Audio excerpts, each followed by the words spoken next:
नमस्कार, स्वागत है आपका डीटीएस की ऑनलाइन क्लासेस में। मैं अरुण शुक्ला। आज का जो प्रसंग है वो क्रिया विशेषण का है। आपके सामने लिखा भी हुआ है, इसको देख लीजिएगा। क्रिया विशेषण। अब क्या है चीज, क्रिया विशेषण क्या होता है, ये बात पहले आपकी समझ में आ जानी चाहिए, तब ये विधिवत आप इसको समझ पाएंगे। ध्यान रखिएगा, क्रिया विशेषण एक अविकारी शब्द है। अविकारी शब्द कैसे है? अविकारी शब्द जब हम शब्दों का वर्गीकरण करते हैं, इस शब्दों का वर्गीकरण 4 प्रकार से होता है। उसमें एक शब्दों का वर्गीकरण होता है विकार के आधार पर। अगर कभी आ जाए कि विकार के आधार पर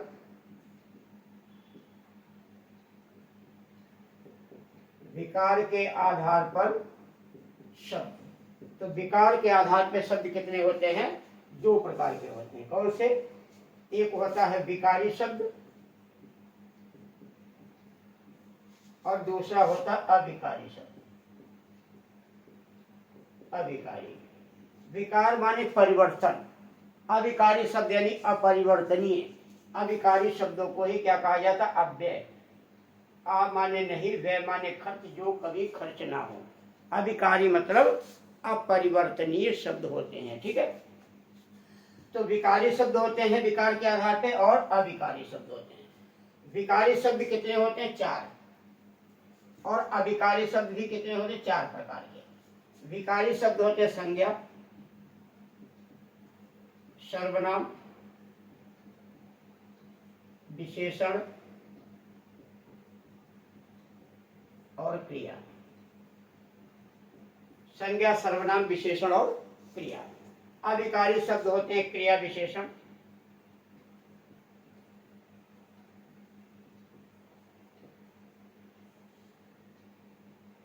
दूसरा होता है संबंध बोधक अव्यय,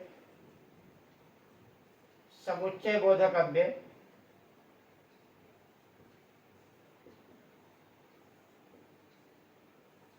विस्मयादि बोधक अव्यय। बोधक माने बताने वाला, विस्मयादि बोधक यानी 4 शब्द विकारी हो गए, 4 अविकारी हो गए। किसी भी शब्द में विकार यानी अगर आपको कोई परिवर्तन करना है तो किसी भी शब्द में परिवर्तन कैसे होता है ध्यान रखिएगा। किसी भी शब्द में परिवर्तन के लिए 4 चीजें हैं। उनका नाम होता है लिंग, वचन, काल और कारक। क्या होता है? लिंग, वचन, काल और कारक के आधार पर जिन शब्दों में बदलाव हो जाए उन्हें विकारी कहा जाता है, और जिन शब्दों में बदलाव ना हो सके उन्हें अविकारी कहा जाए। सिंपल सी परिभाषा है।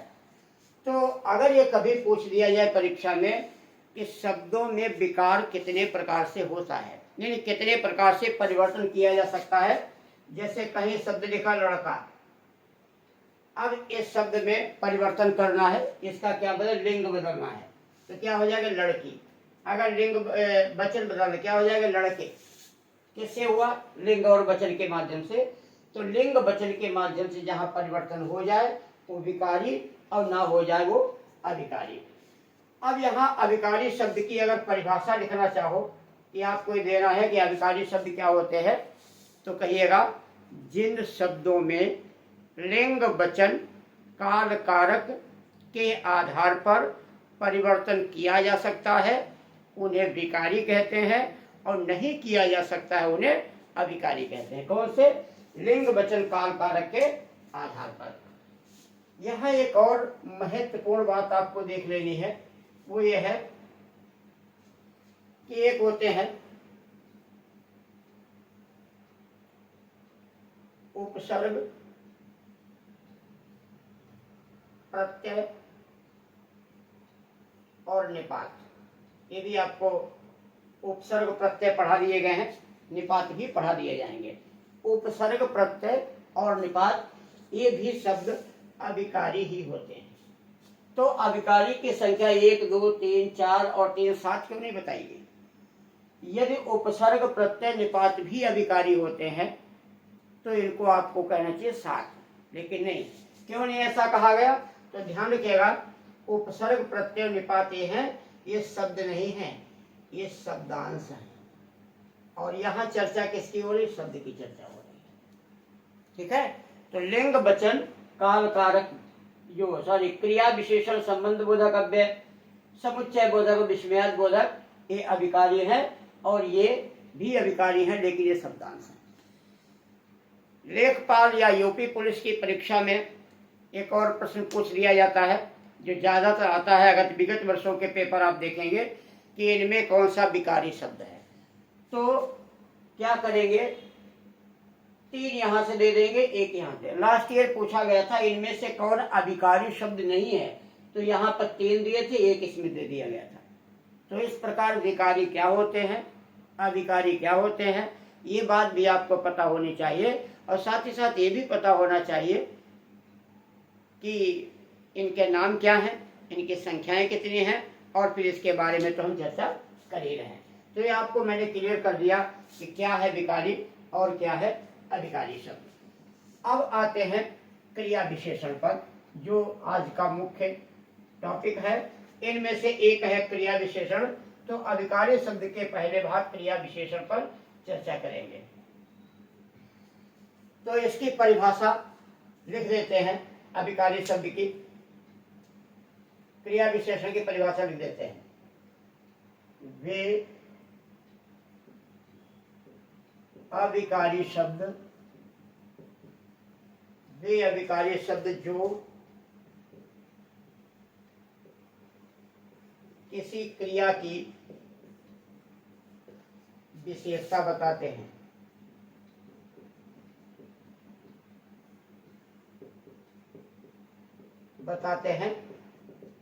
क्रिया विशेषण कहलाते हैं। जैसे एक उदाहरण आपके सामने लिखा जा रहा है। अगर कोई ऐसा पेपर आए कि सुंदर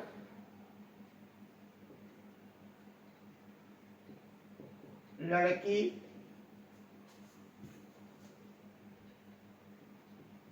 तेज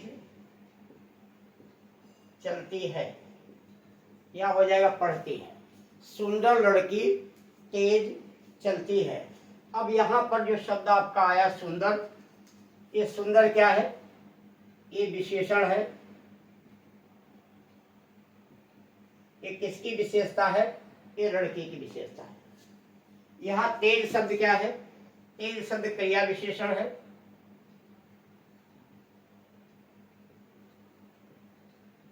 ये चलती की चलती एक क्रिया है, ये शब्द क्रिया है, और इस क्रिया की ये विशेषता बता रहा है। ठीक है, थोड़ा सा इसको और चेंज करते हैं।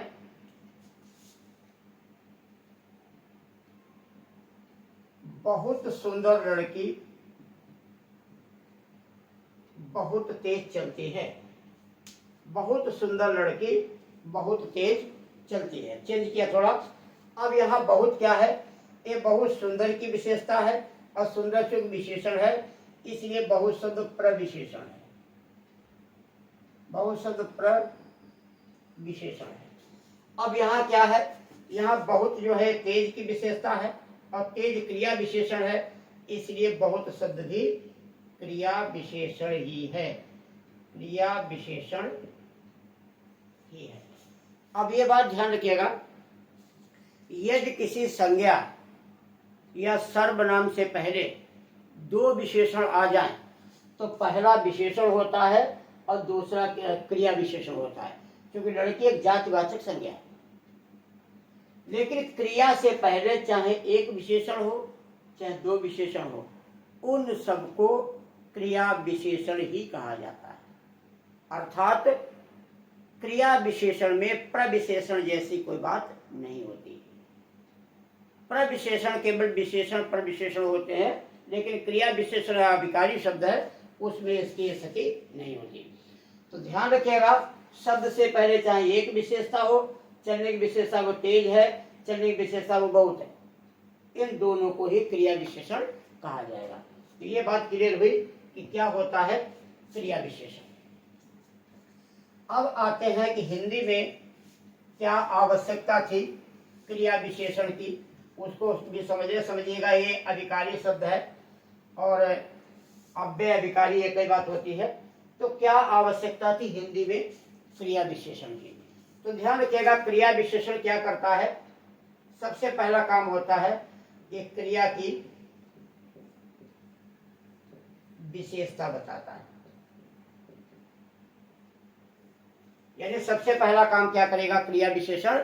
किसी भी क्रिया की विशेषता का बोध कराएगा। दूसरा क्या करता है क्रिया विशेषण? क्रिया की निश्चितता का बोध कराता है। क्रिया जरूर होगी। आज पानी बरसेगा, बरसना एक क्रिया है, अब बरसेगा निश्चित शब्द हो गया। ये क्या करेगा? क्रिया की अनिश्चितता का भी बोध कराता है। शायद आज का पानी बरसे, ऐसा हो सकता है शायद आज पानी बरसे। ये क्रिया की स्वीकृति का बोध कराता है। स्वीकृति, जैसे आप आ जाइए, आपने पूछा क्या मैं आ जाऊं, मैं आई कमिंग सर? हाँ आ जाइए। तो आना एक क्रिया है, अब क्रिया की स्वीकृति है। ये क्रिया की अस्वीकृति का भी बोध कराता है। अस्वीकृति यानी नहीं आओ, शोर मत करो, बाहर मत जाओ, अस्वीकृति का बोध कराता है। ये क्रिया के समय का भी बोध कराता है। क्रिया के समय का बोध कराएगा। समय के बोध क्या क्या होते हैं समझ लीजिएगा। जैसे टाइम, इसके अंतर्गत आएगा आज, कल, अभी, तुरंत, दिन भर, सप्ताह भर, वर्ष भर, लगातार, ऐसे इसमें शब्द प्रयोग किए जाते हैं। ये क्रिया की दिशा का भी बोध कराते हैं। सब केवल क्रिया विशेषण आपको बता रहे हैं, क्रिया की दिशा का भी बोध कराएंगे। जैसे इधर, उधर, यानी क्या कर रहे हैं? क्रिया की दिशा का बोध कराते हैं। क्रिया विशेषण क्रिया के स्थान का भी बोध कराते हैं। यानी क्रिया कहां पर होगी, स्थान। जैसे आएगा पर, में, पास, आगे, पीछे, ऊपर, ऐसे शब्दों का प्रयोग किया जाएगा। अभी जब इसका वाक्य प्रयोग होगा तब आपको समझ में आ जाएगा। ये क्रिया की मात्रा का भी बोध कराते हैं कि कितनी मात्रा में क्रिया होगी। जैसे थोड़ा, अधिक, कम, ज्यादा, इस प्रकार के इसमें शब्द आते हैं। और ये क्रिया की रीति यानी शैली का भी बोध कराते हैं, रीति का भी बोध कराते हैं। क्रिया किस प्रकार से होगी, किस तरीके से होगी, इसका भी बोध कराते हैं। तो ये है क्रिया विशेषण के कार्य। अब देखिए, आपको बताते हैं क्रिया विशेषण के भेद या प्रकार कितने होते हैं। क्रिया विशेषण के प्रकार होते हैं 4। कितने प्रकार होते हैं? 4। एक होता है कालवाचक, वाचक माने बताने वाला, वाचक या बोधक क्रिया विशेषण। स्थान वाचक क्रिया विशेषण। परिमाण वाचक क्रिया विशेषण। रीतिवाचक क्रिया विशेषण। एक बार एक पेपर आ चुका है कि इनमें से कौन क्रिया विशेषण का भेद नहीं है। फिर से देखिएगा, क्रिया विशेषण के 4 भेद होते हैं, कालवाचक, स्थानवाचक, परिमाणवाचक और रीतिवाचक। अब अगर आप इन जोड़ने का इनको काम करेंगे तो देखिए क्या करेंगे। कालवाचक क्रिया विशेषण से क्रिया के समय का बोध होता है। जैसे मैं आज पढ़ूंगा, मैं कल जाऊंगा, तुम तुरंत जाओ यहाँ से। वह दिन भर पढ़ता रहा। कोई भी प्रकार के शब्द कह सकते हो। क्रिया विशेषण से क्रिया की दिशा और स्थान का भी बोध हो जाता है। इधर उधर या कहाँ पर क्रिया होगी, किस समय क्रिया होगी, इस प्रकार के समय का भी बोध और स्थान का बोध करा देता है। इसके बाद में क्रिया विशेषण से क्रिया की मात्रा का बोध होता है। जैसे पानी अधिक वर्षा, चाय कम पियो, व्यायाम पर्याप्त करिए, तो इस प्रकार के वाक्यों का प्रयोग हो जाता है। और रीति माने होता है शैली, काम करने का तरीका। रीति के अंतर्गत ये सभी आते हैं, ध्यान रखेंगे, ये सभी आते हैं। रीतिवाचक क्रिया विशेषण की परिभाषा होती है क्रिया की निश्चितता, अनिश्चितता, स्वीकृति अस्वीकृति आदि का बोध कराने वाले शब्द रीतिवाचक क्रिया विशेषण के अंतर्गत आते हैं। जो क्रिया की स्वीकृति का बोध कराते हैं, अस्वीकृति का बोध कराते हैं। जैसे आपने कहा कि रीना अवश्य आएगी, शायद रीना आज आए, ढंग से पढ़ा करो, अच्छे से बैठो, भले से व्यवहार करो। तो किसी भी क्रिया को करने के जो तरीके हैं, किसी भी क्रिया को करने के ढंग है, वो यहाँ आते हैं।